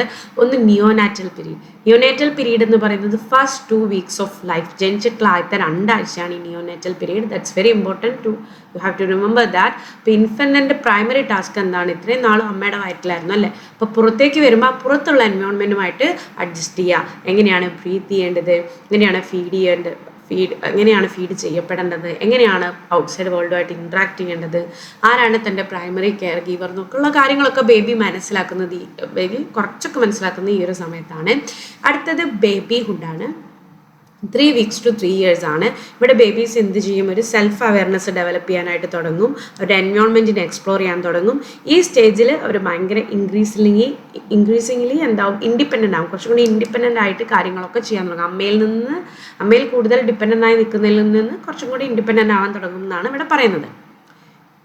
ഇനി ഫിസിക്കൽ ഡെവലപ്മെൻറ്റിൻ്റെ കാര്യം നോക്കുകയാണെങ്കിൽ ഇപ്പോൾ ഓരോ സ്റ്റേജിലും physical, emotional, intellectual, social, moral, sexual development പല സ്റ്റേജിലും പറയുന്നുണ്ട്. അപ്പോൾ ഓരോന്നും എന്താണെന്നുള്ളത് സെപ്പറേറ്റ് തന്നെ എഴുതാനായിട്ട് നോക്കാം. അപ്പോൾ ഇവിടെ ഇൻഫൻറ്റിന് ഒരു റാപ്പിഡ് ഗ്രോത്ത് ആണ് ഫസ്റ്റ് ഇയർ, ആദ്യത്തെ 1 വർഷം സംഭവിക്കുന്നത്. ബോയ്സ് ആണെങ്കിൽ അറൗണ്ട് 25 centimeter ഹൈറ്റ് ഉണ്ടാവും. അതുപോലെ തന്നെ ഗേൾസ് ഈ ഒരു സമയത്ത് ഹൈറ്റിൻ്റെ ഗ്രോത്ത് എന്ന് പറയുന്നത് കമ്പാരിറ്റീവ്ലി കുറവായിരിക്കും എന്ന് പറയുന്നുണ്ട്. ബോഡി ഫങ്ഷൻസ് സ്റ്റെബിലൈസ് ചെയ്യാൻ തുടങ്ങും. മോട്ടോർ കൺട്രോൾ എന്ന് പറയുന്നത് ഇവർക്ക് ഓടുക, ചാടുക, അങ്ങനത്തെ കാര്യങ്ങളെല്ലാം കുറച്ചും കൂടി ഇമ്പ്രൂവ് ചെയ്യും. ഇപ്പോൾ റോൾ ചെയ്യാൻ വേണ്ടിയിട്ട് തലകുത്തി മറിയുക, ഇരിക്കുക, ക്രൗൾ ചെയ്യുക, വോക്ക് ചെയ്യുക, ഇതൊക്കെ അവർ പഠിക്കുന്നതായിരിക്കും. ഇനി ഇമോഷണൽ ഡെവലപ്മെൻറ്റിൽ ഇനീഷ്യലി എങ്ങനെയാണ് കുട്ടികൾ കാര്യങ്ങൾ എക്സ്പ്രസ് ചെയ്യുക? എന്തിനും ഒരു കാര്യം, ഇപ്പോൾ വിശക്കുന്നെങ്കിൽ കരയും, പേടിച്ചെങ്കിൽ കരയും, എന്തെങ്കിലും സൗണ്ട് കേട്ടാലും അവർ കരയും അല്ലേ. പക്ഷേ മെച്യൂർ ആവുന്നൊരു സമയത്ത് തന്നെ വൈഡ് റേഞ്ച് ഓഫ് ഇമോഷൻ, അതായത് ജസ്റ്റ് എല്ലാത്തിനും കരയാവുന്നതിനോട് ഉപരിയായിട്ട് ഓരോ ഇമോഷനും അതിൻ്റേതായ രീതിയിൽ എക്സ്പ്രസ് ചെയ്യാനായിട്ട് അവർ പഠിക്കും. ഫിയർ, അഫെക്ഷൻ, ജോയ് എല്ലാം. ഇപ്പോൾ ഇൻഫൻറ്റ് ഭയങ്കര സ്ട്രോങ് ആയിട്ടുള്ള ഇമോഷണൽ അറ്റാച്ച്മെൻറ്റ് ഇവിടെ ഫോം ചെയ്യുന്നുണ്ട്. അത് ആരോടായിരിക്കും? കൂടുതൽ അമ്മയോടായിരിക്കും. അതുപോലെ തന്നെ അമ്മ ഇല്ലാത്ത സമയത്ത്, അമ്മ അവിടെ ഇല്ല എന്ന് തോന്നുന്ന സമയത്ത് അവർ എക്സ്ട്രീം ആയിട്ടുള്ള വിഷമം അല്ലെങ്കിൽ ഡിസ്ട്രെസ് അനുഭവിക്കുന്നതായിട്ട് നമുക്ക് കാണാം. ഇനി ഇൻ്റലക്ച്വൽ ഡെവലപ്മെൻറ്റിൽ വരുന്നത് സെൻസറി ഡെവലപ്മെൻറ്റ് ഇവിടെ റാപ്പിഡായിട്ട് പ്രോഗ്രസ് ചെയ്യുന്നുണ്ട്. ഇൻഫാൻസിയുടെ എൻഡ് ആകുമ്പോഴത്തേക്കും അവർക്ക് സൈറ്റ്, ഹിയറിംഗ്, ടച്ച് എന്നൊക്കെ അതിൻ്റെ മെച്യൂർ, അതായത് കാണാനും കേൾക്കാനും ഒക്കെയുള്ള ആ കാപ്പബിലിറ്റീസ് ഒക്കെ അതിൻ്റെ മെച്യൂർ ലെവൽസിൽ എത്തുന്നുണ്ട്. പിന്നെ infants begin to coordinate sensory information coordinate ചെയ്യാൻ തുടങ്ങും വിത്ത് മോട്ടോർ സ്കിൽ. അതുപോലെ തന്നെ പിന്നീട് വരുന്ന പല കോംപ്ലക്സ് ലേണിങ്ങിനുമുള്ള ഒരു ഫൗണ്ടേഷൻ നടക്കുന്നത് ഇൻ്റലക്ച്വൽ ഡെവലപ്മെൻറ്റിൻ്റെ കാര്യത്തിൽ ഈ ഒരു സ്റ്റേജിൽ നടക്കുന്നുണ്ട്. സോഷ്യൽ മോറൽ ഡെവലപ്മെൻറ്റ് നടക്കുകയാണെങ്കിൽ ഇവരുടെ സോഷ്യലൈസേഷൻ ആദ്യം ഈ ഒരു സ്റ്റേജിൽ നടക്കുന്നത് അമ്മയായിട്ടാണ്, followed by father and other family members. പലപ്പോഴും സോഷ്യൽ ഇൻട്രാക്ഷൻ്റെ ഒരു ബേസിക് പഠിക്കുന്നത് ഈ ഒരു കാലഘട്ടത്തിലാണ്. ഇൻഫാൻസിയോടെ എൻഡോട് കൂടി തന്നെ ഇപ്പോൾ ലാംഗ്വേജ് ഡെവലപ്മെൻറ്റിൻ്റെ കാലത്തിലൊക്കെ നോക്കുകയാണെങ്കിൽ ഒരു 3-4 വേർഡ്സ് ഒക്കെ പഠിച്ചിട്ടുണ്ടാകും. അമ്മ, പാപ്പൻ, കാക്ക, ബോബോ, അങ്ങനെ കുറച്ച് വേർഡ്സൊക്കെ ചിലപ്പോൾ പഠിച്ചിട്ടുണ്ടാവാം. അമ്മ, അച്ഛ, അങ്ങനെയൊക്കെ വേർഡ്സൊക്കെ പഠിച്ചിട്ടുണ്ടാവാം. അത് ലാംഗ്വേജ് ഡെവലപ്മെൻറ്റിൻ്റെ ബിഗിനിങ് കൂടെയാണ് കാണിക്കുന്നത്. ഇനി തേർഡ് പീരീഡാണ് ഏർലി ചൈൽഡ്ഹുഡ്. ഇതിനെ പ്രീ സ്കൂൾ സ്റ്റേജ് എന്ന് വിളിക്കുന്നുണ്ട്. 3 to 6 ഈ ഒരു സമയത്താണ് കിൻഡർ ഗാർഡനിലൊക്കെ നമ്മൾ കുട്ടികളെ ആക്കുന്നത് അല്ലേ. അപ്പോൾ ഇതിനെ ടോയ് ഏജ് എന്നും വിളിക്കുന്നുണ്ട്. കാരണം ഇവർക്ക് ഭയങ്കര ഒരു അഫെക്ഷൻ ആയിരിക്കും, അല്ലെങ്കിൽ ടോയ്സ് എന്ന് പറയുന്നത് ഭയങ്കര ഇമ്പോർട്ടൻ്റ് ആയിട്ടുള്ളൊരു പീരീഡാണ്, അല്ലെങ്കിൽ ടോയ്സ് ഒക്കെ വെച്ച് കളിക്കാനൊക്കെ സ്റ്റാർട്ട് ചെയ്യുന്ന ഒരു പീരീഡാണ്. അതുകൊണ്ട് ഇതിൻ്റെ ടോയ് ഏജ് എന്ന് പറയുന്നുണ്ട്. ഇവിടെ physical, emotional, social and intellectual abilities develop ചെയ്യുന്നുണ്ട്. ഫിസിക്കൽ ഡെവലപ്മെൻ്റ് ആണെങ്കിൽ ഇവിടെ ഭയങ്കര റാപ്പിഡ് ആയിട്ടുള്ള പെട്ടെന്ന് തന്നെ ഫിസിക്കൽ ആൻഡ് മസ്കുലർ ഗ്രോത്ത് വരുന്നുണ്ട്. കൂടുതൽ മോട്ടോർ സ്കിൽസ് അവർ ലേൺ ചെയ്യുന്നുണ്ട്, like running, jumping, climbing, participating in games. ഇവിടെ മോട്ടോർ സ്കിൽസ് ഇമ്പ്രൂവ് ചെയ്യുന്നതിനോടൊപ്പം തന്നെ കോർഡിനേറ്റ് ചെയ്യാൻ വേണ്ടിയിട്ടും കാര്യങ്ങൾ കോർഡിനേറ്റ് ചെയ്ത് ഇതാക്കാൻ വേണ്ടിയിട്ടും ഇവർ പഠിക്കുന്നുണ്ട്. ഇനി ഇമോഷണൽ ഡെവലപ്മെൻറ്റിൽ ഇവിടെ കുട്ടികൾ ഒരു broader range of emotions experience ചെയ്യുന്നുണ്ട്. കുറച്ചും കൂടെ ഷെയിം, ഹോപ്പ്, അഫെക്ഷൻ, അതുപോലെ തന്നെ അവർ ആങ്ഷ്യസ് ആയിട്ട് ഫീൽ ചെയ്യാം, എക്സൈറ്റഡ് ആയിട്ട് ഫീൽ ചെയ്യാം. ഇപ്പം അമ്മ നമ്മൾ സ്കൂളിൽ കൊണ്ട് ചെന്നാക്കുമ്പോൾ ഭയങ്കര ആങ്ഷ്യസ് ആയി നല്ല രീതിയിൽ കരയാം. അതുപോലെ തന്നെ ദി കണ്ടിന്യൂ ടു ഡിപ്പെൻഡ്, ഈ ഒരു ടൈമിൽ അവരുടെ പാരൻസിൽ ഡിപ്പെൻഡൻ്റ് തന്നെയാണ് ഫോർ ഇമോഷണൽ സെക്യൂരിറ്റി. എന്ത് പ്രശ്നം ഉണ്ടെങ്കിലും അച്ഛ, അമ്മ എന്ന് പറഞ്ഞിട്ട് തന്നെ ആയിരിക്കും നിൽക്കുന്നുണ്ടാവുക. പക്ഷെ അതേ സമയത്ത് തന്നെ പുറത്തും അവർ ഒരു ഫ്രണ്ട് സോണൊക്കെ ക്രിയേറ്റ് ചെയ്യാനായിട്ട് തുടങ്ങും. ഇവിടെ ഫ്രോയിഡിൻ്റെ തിയറിയുടെ ഒരു ഇമ്പോർട്ടൻസ് എന്താണെന്ന് പറഞ്ഞാൽ അദ്ദേഹം പറയുന്നത് ഇഡിപ്പസ് ആൻഡ് ഇലക്ട്ര കോംപ്ലക്സ് എന്ന് പറഞ്ഞിട്ട് 2 തിയറി പറയുന്നുണ്ട്. ഇഡിപ്പസ് കോംപ്ലക്സ് എന്ന് പറയുന്നത് ഒരു മകന് അമ്മയോടുള്ളൊരു സ്നേഹം. ഇലക്ട്ര എന്ന് പറയുന്നത് മകൾക്ക് അച്ഛനോടുള്ള സ്നേഹം. അത് ഓപ്പോസിറ്റ് സെക്സ് പാരൻസിനോട് കൂടുതലൊരു അറ്റാച്ച്മെൻറ്റ് കാണിക്കുന്നത് മേ ബി ഈ ഒരു പീരീഡിലായിരിക്കാം എന്ന് പറയുന്നുണ്ട്. ഇനി ഇൻ്റലക്ച്വൽ ഡെവലപ്മെൻറ്റ് നോക്കുകയാണെങ്കിൽ ഈ സ്റ്റേജിൽ കുട്ടിയുടെ ഇൻ്റലക്ച്വൽ എബിലിറ്റി എന്ന് പറയുന്നത് സിഗ്നിഫിക്കൻ്റ് ആയിട്ട് എക്സ്പാൻഡ് ചെയ്യുന്നുണ്ട് ത്രൂ എക്സ്പ്ലോറേഷൻ ആൻഡ് പ്ലേ. അവർ ബേസിക് ലാംഗ്വേജ് ആൻഡ് കൊഗ്നിറ്റീവ് മാനസികമായിട്ടുള്ള സ്കിൽസ്, നമ്പേഴ്സ് റെക്കഗ്നൈസ് ചെയ്യാൻ തുടങ്ങും, ലെറ്റേഴ്സ് റെക്കഗ്നൈസ് ചെയ്യാൻ തുടങ്ങും. പിന്നെ ഇമാജിനേറ്റീവ് പ്ലേ വളരെ ഇമ്പോർട്ടൻ്റ് ആണ്. അതുപോലെ തന്നെ കുട്ടികൾ അഡൽട്സിനെ മിമിക് ചെയ്യും, സ്റ്റോറീസ് ഇൻവെൻറ്റ് ചെയ്യും. അപ്പോൾ ഇമാജിനേറ്റീവ് പ്ലേ എന്ന് പറഞ്ഞപ്പോൾ നിങ്ങൾ ശ്രദ്ധിച്ചിട്ടുണ്ടോ, മിററിലൊക്കെ നോക്കിയിട്ട് കുട്ടികൾ കമ്മ്യൂണിക്കേറ്റ് ചെയ്യും. ചിലപ്പോൾ നമുക്ക് തോന്നും നമുക്ക് ആരെങ്കിലും കാണാത്താണോ, ഇവരേതെങ്കിലും ആ ദൃശ്യശക്തികളെ കാണുന്നുണ്ടോ എന്നൊക്കെ തോന്നും. അപ്പോൾ ഇവർ ആരെങ്കിലൊക്കെ ഉണ്ട് എന്നൊക്കെയുള്ള രീതിയിൽ ഇമാജിൻ ചെയ്തിട്ട് പറയും. പിന്നെ ചിലപ്പം ഇല്ലാത്ത കാര്യങ്ങളൊക്കെ പറയും. ഇപ്പോൾ നമ്മൾ വിചാരിക്കും കുട്ടികൾ നുണ പറയുകയാണെന്ന്. ശരിക്കും പറഞ്ഞാൽ അവരുടെ ഇമാജിനേഷൻ ഡെവലപ്പ് ചെയ്യാണ്. They are not actually lying, പക്ഷെ അവരുടെ ഇമാജിനേഷനിൽ നിന്ന് അവർ പറയുന്ന കാര്യങ്ങളാണ്. ഇനി സോഷ്യൽ ഡെവലപ്മെൻറ്റിൽ ഇതിൽ social skills, interaction with family and peers ആണ് വരുന്നത്. അതുപോലെ തന്നെ ഫ്രണ്ട്ഷിപ്പും കാര്യങ്ങളൊക്കെ വരുന്നുണ്ട് ഈ ഒരു സമയത്ത്. മറ്റു കുട്ടികളായിട്ട് കളിക്കുന്നുണ്ട്. സോഷ്യൽ ബിഹേവിയേഴ്സ് അവർ പഠിക്കുന്നുണ്ട്, ഷെയറിങ്, എമ്പതി, കോപ്പറേഷൻ തുടങ്ങിയ കാര്യങ്ങളെല്ലാം. ലാംഗ്വേജ് ഡെവലപ്മെൻറ്റ് നോക്കുകയാണെങ്കിൽ വൊക്കാബുലറി സിഗ്നിഫിക്കൻ്റ് ആയിട്ട് ഡെവലപ്പ് ചെയ്തിരുന്നൊരു പീരീഡാണ്. സെൻറ്റൻസുകൾ പറയാൻ തുടങ്ങും, അവരുടെ ഐഡിയാസ് അവർ കുറച്ചും കൂടെ നന്നായിട്ട് എക്സ്പ്രസ് ചെയ്യാൻ തുടങ്ങും. പിന്നെ സോഷ്യൽ സ്കിൽസ് അവർ അറ്റൈൻ ചെയ്യുന്നുണ്ട്, കുറച്ചും കൂടി എഫക്റ്റീവായിട്ട് മറ്റുള്ളവരായിട്ട് എൻഗേജ് ചെയ്യുന്നുണ്ട്. 4th പീരീഡാണ് ലേറ്റർ ചൈൽഡ്ഹുഡ് അല്ലെങ്കിൽ പ്രൈമറി സ്കൂൾ സ്റ്റേജ് എന്ന് പറയുന്നത്. 6 to 12 ആണ് ഏജ് ഇതിൽ വരുന്നത്.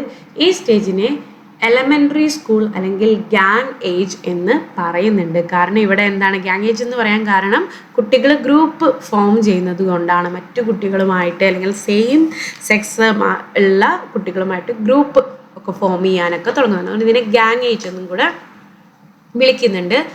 ഇനി ഇവിടുത്തെ ഫിസിക്കൽ ഡെവലപ്മെൻറ്റ് നോക്കുകയാണെങ്കിൽ സ്റ്റഡി ആയിട്ടുള്ള ഒരു ഗ്രോത്ത് ആണ്. ഹൈറ്റും വെയ്റ്റും മസിൽ മാസൊക്കെ ഇൻക്രീസ് ചെയ്യുന്നുണ്ട്. അതുപോലെ തന്നെ പെർമനൻ്റ് ആയിട്ടുള്ള ഫിസിക്കൽ ഫീച്ചേഴ്സൊക്കെ ഇവരുടെ ബോഡിയിലേക്ക് വരുന്നുണ്ട്. ഇനി ഫിസിക്കൽ കോർഡിനേഷൻ ഇമ്പ്രൂവ് ചെയ്യുന്നുണ്ട്. മോട്ടോർ സ്കിൽസിൻ്റെ കുറച്ചും കൂടെ ഹയർ ലെവലിലേക്ക് എത്തുന്നുണ്ട്. കോംപ്ലക്സ് ഗെയിംസൊക്കെ കുറച്ചും കൂടെ കളിക്കാൻ അല്ലെങ്കിൽ ചെയ്യാനുള്ളൊരു ടെൻഡൻസി അല്ലെങ്കിൽ ഒരു കാപ്പബിലിറ്റി അവർ അറ്റൈൻ ചെയ്യുന്നുണ്ട്. ഇമോഷണൽ ഡെവലപ്മെൻറ്റ് നോക്കുകയാണെങ്കിൽ ഇവർ കുറച്ചും കൂടെ അവരുടെ ഇമോഷൻസിനെ കൺട്രോൾ ചെയ്യാനായിട്ട് പഠിക്കുന്നുണ്ട്. അതായത് ആദ്യത്തെ ഒരു സ്റ്റേജിൽ ഇപ്പോൾ കരയുകയാണെങ്കിൽ പോലും ഭയങ്കര ഒച്ച വെച്ച് കരയുക അല്ലെങ്കിൽ ഭയങ്കര ബഹളത്തേക്ക് കരയുക, നിർത്താതെ കരയുക, അങ്ങനെയുള്ള രീതികളൊക്കെ വിട്ടിട്ട് കുറച്ചും കൂടെ അതിനെ റെഗുലേറ്റ് ചെയ്യാനും കുറച്ചും കൂടെ നല്ല രീതിയിൽ അവരുടെ ഇമോഷനെ എക്സ്പ്രസ് ചെയ്യാനും വേണ്ടി പഠിക്കുന്നുണ്ട്. പിന്നെ ഇവരുടെ ഫ്രസ്ട്രേഷൻ, ജലസി ഇതൊക്കെ കൂടുതലായിട്ട് മറ്റ് അവരുടെ സെയിം ഏജിലുള്ള കുട്ടികളുമായിട്ട് ഇൻട്രാക്ട് ചെയ്യുമ്പോൾ അത് ഇൻക്രീസ് ചെയ്ത് വരുന്ന ഒരു ലെവലും കൂടിയാണ്. ഈ സ്റ്റേജിൽ കുട്ടികൾ കുറച്ചും കൂടെ അറ്റൻഷനും അപ്രൂവലും ഒക്കെ സീക്ക് ചെയ്യുന്നുണ്ട്. അത് അവരുടെ പിയർ ഗ്രൂപ്പിൽ നിന്നാണ് കൂടുതലായിട്ടും സീക്ക് ചെയ്യുന്നത്. പിന്നെ സെയിം സെക്സ് ഫ്രണ്ട്സ് തന്നെയാണ് അവർ പ്രിഫർ ചെയ്യുന്നുണ്ടാവുക. ഇനി ഇൻ്റലക്ച്വൽ ഡെവലപ്മെൻറ്റ് നോക്കുകയാണെങ്കിൽ കൊഗ്നിറ്റീവ് ഡെവലപ്മെൻറ്റിൻ്റെ ഒരു കീ പീരീഡാണ്. ഇവർ കുറച്ചും കൂടെ ലോജിക്കലി ഒക്കെ തിങ്ക് ചെയ്യാനായിട്ട് തുടങ്ങും, അബ്സ്ട്രാക്റ്റ് കോൺസെപ്റ്റുകൾ മനസ്സിലാക്കും, മെമ്മറി, അറ്റൻഷൻ, റീസണിങ് ഒക്കെ ഇമ്പ്രൂവ് ചെയ്യുന്നുണ്ട്. കുട്ടികൾക്ക് ബേസിക് ആയിട്ടുള്ള അക്കാഡമിക് സ്കിൽസ് ആയിട്ടുള്ള റീഡിങ്, റൈറ്റിംഗ്, അരിത്തമെറ്റിക് ഒക്കെ ഇമ്പ്രൂവ് ചെയ്യുന്നുണ്ട്. അതുപോലെ തന്നെ പ്രോബ്ലം സോൾവിങ് എബിലിറ്റീസ് ഇവർക്ക് വരുന്നുണ്ട്, ലോജിക്ക് കൂടുതലായിട്ട് യൂസ് ചെയ്യുന്നുണ്ട്. പിന്നെ സോഷ്യൽ മോറൽ ഡെവലപ്മെൻറ്റിൻ്റെ കാര്യം പറയുകയാണെങ്കിൽ സോഷ്യൽ സ്കിൽസ് ഡെവലപ്പ് ചെയ്യുന്നുണ്ട്. ഇവിടെ കുട്ടികൾ ഗ്രൂപ്പുകളിൽ കോപ്പറേറ്റ് ചെയ്യാനായിട്ട് പഠിക്കുന്നുണ്ട്, കോൺഫ്ലിക്റ്റുകൾ റിസോൾവ് ചെയ്യുന്നു, സോഷ്യൽ നോംസിനെ കുറിച്ച് മനസ്സിലാക്കുന്നു. ഇവിടെ പിയർ റിലേഷൻഷിപ്പാണ് ഇവർക്ക് ഒരു സെൻട്രൽ ഇതായിട്ട് വരുന്നത്, സെൻട്രൽ കൺസേൺ ആയിട്ട് വരുന്നത്. അതുപോലെ തന്നെ ഗ്രൂപ്പ് ആക്ടിവിറ്റീസിൽ എൻഗേജ്ഡ് ആവുന്നുണ്ട്, സ്പോർട്സ്, ഗെയിംസ് കാര്യങ്ങൾ. പിന്നെ ഇവരുടെ ഒരു desire for social belonging, that I am also a part of this society എന്നുള്ളത് അവർ ചിന്ത ഇവിടെ പ്രോമിനൻ്റ് ആവുന്നുണ്ട്. അവരവരുടെ കോൺഫ്ലിക്റ്റുകളും മറ്റു കാര്യങ്ങളും, ശത്രുത, പക, അങ്ങനത്തെ കുറച്ചും കൂടെ അങ്ങനെയുള്ള ഹ്യൂമൻ ആയിട്ടുള്ള കാര്യങ്ങളിലേക്ക് കുറച്ചും കൂടെ അറിഞ്ഞു വരുന്നുണ്ട് ആ ഇമോഷൻസിനെ കുറിച്ച്. അടുത്തത് അഡോളസെൻസ് പീരീഡാണ്. 12 to 19 years ആണ് അഡോളസെൻസ് പീരീഡിൽ വരുന്നത്. ഇവിടെ ഭയങ്കര സിഗ്നിഫിക്കൻ്റ് ആയിട്ടുള്ള ചേഞ്ചും ഗ്രോത്തും നമുക്ക് ഫിസിക്കൽ, ഇമോഷണൽ ആൻഡ് ഇൻ്റലക്ച്വൽ ഡെവലപ്മെൻറ്റിൽ കാണാം. അപ്പോൾ ഓവറായിട്ട് നോക്കുകയാണെങ്കിൽ അഡോളസെൻസിൽ റാപ്പിഡായിട്ടുള്ള ഫിസിക്കൽ ആൻഡ് ബയോളജിക്കൽ ചേഞ്ചസ് വരുന്നുണ്ട്. ഇവിടെ പ്യൂബർട്ടി, സെക്ഷൽ മെച്ചുറേഷനൊക്കെ നടക്കുന്നുണ്ട്. പലപ്പോഴും ഇമോഷണൽ സ്ട്രെസ്, കൺഫ്യൂഷൻ, ഇൻസെക്യൂരിറ്റിയിലൊക്കെ ഇത് ലീഡ് ചെയ്യുന്നുണ്ട്. ഇപ്പോൾ സൈക്കോളജിസ്റ്റ് ആയിട്ടുള്ള സ്റ്റാൻലി ഹാള് ഈ അഡോളസെൻസ് പീരീഡിനെ as a period of storm and stress എന്ന് പറയുന്നുണ്ട്. കാരണം അവരുടെ പേഴ്സണൽ ഡെവലപ്മെൻറ്റും സൊസൈറ്റിയുടെ എക്സ്പെക്റ്റേഷൻസും ഇതൊക്കെ പലപ്പോഴും അവർക്ക് സ്ട്രെസ്സും അവർക്കൊരു ഓവർ ബേർഡനിങ് ചെയ്യാറുണ്ട്. അപ്പോൾ ഈ ഒരു ക്വസ്റ്റ്യൻ പലപ്പോഴും എസ്സേ ക്വസ്റ്റ്യൻ ആയിട്ട് അല്ലെങ്കിൽ പാരഗ്രാഫൊക്കെ ആയിട്ട് കണ്ടിട്ടുണ്ട് പ്രീവിയസ് ക്വസ്റ്റ്യൻ പേപ്പേഴ്സിൽ. ചിലപ്പോൾ ഇത് ചോദിക്കാട്ടോ, ഹൂ റെഫേർഡ് എന്നുള്ളതും ചോദിക്കാം. സ്റ്റാൻലി ഹാൾ ആണ് അങ്ങനെ റെഫർ ചെയ്യുന്നത്. സ്റ്റാൻലി ഹാൾ പറയുന്നത് എന്താണ്? It's a period of storm and stress. അപ്പോൾ why is it called a period of storm and stress എന്നുള്ളൊരു ക്വസ്റ്റ്യൻ പലപ്പോഴും ചോദിച്ചു കണ്ടിട്ടുണ്ട്. അപ്പോൾ അത് നോക്കേണ്ട കാര്യമാണ്. ഇനി അഡോളസൻസ് പീരീഡ് എന്ന് പറയുന്നത് like A Z 12 to 19 years ആണ്. ഇവിടെ സംഭവിക്കുന്ന ഇമോഷണൽ ഡെവലപ്മെൻറ്റ് നമുക്കറിയാവുന്ന കാര്യമാണ് അല്ലേ. ഇമോഷണൽ ഫ്ലക്ച്വേഷൻ്റെ ഒരു അതിഗംഭീരമായിട്ടുള്ളൊരു സമയമാണ് ഇത്. അപ്പോൾ അതായത് പല മൂഡ് സ്വിങ്സ് വരുന്നുണ്ട്. ചില സമയത്ത് ഭയങ്കര എക്സൈറ്റ്മെൻ്റ് ആയിരിക്കും, ചില സമയത്ത് ഡിപ്രഷൻ പോലുള്ളൊരു സ്റ്റേജ് ആയിരിക്കും. അപ്പോൾ ഈ സ്റ്റേജിൻ്റെ പ്രത്യേകതകൾ എന്ന് പറയുന്നത് ചിലപ്പോൾ മൂഡി ആയിരിക്കാം, ആങ്സൈറ്റി, ഇമോഷണൽ ഡിപ്രഷനൊക്കെ എക്സ്പീരിയൻസ് ചെയ്യാവുന്ന ഒരു സമയമാണ്. അപ്പോൾ അഡോളസെൻസ് എന്ന് പറയുന്നത് ഹൈലി സെൽഫ് കോൺഷ്യസ് ആയിട്ടുള്ള ആളുകളാണ്. അവരുടെ ഇപ്പം ആൺകുട്ടികളാണെങ്കിൽ ചിലപ്പോൾ അവരുടെ ബോഡിയെ കുറിച്ചിട്ട്, അവരുടെ ഫിസിക്കിനെ കുറിച്ചിട്ടായിരിക്കാം.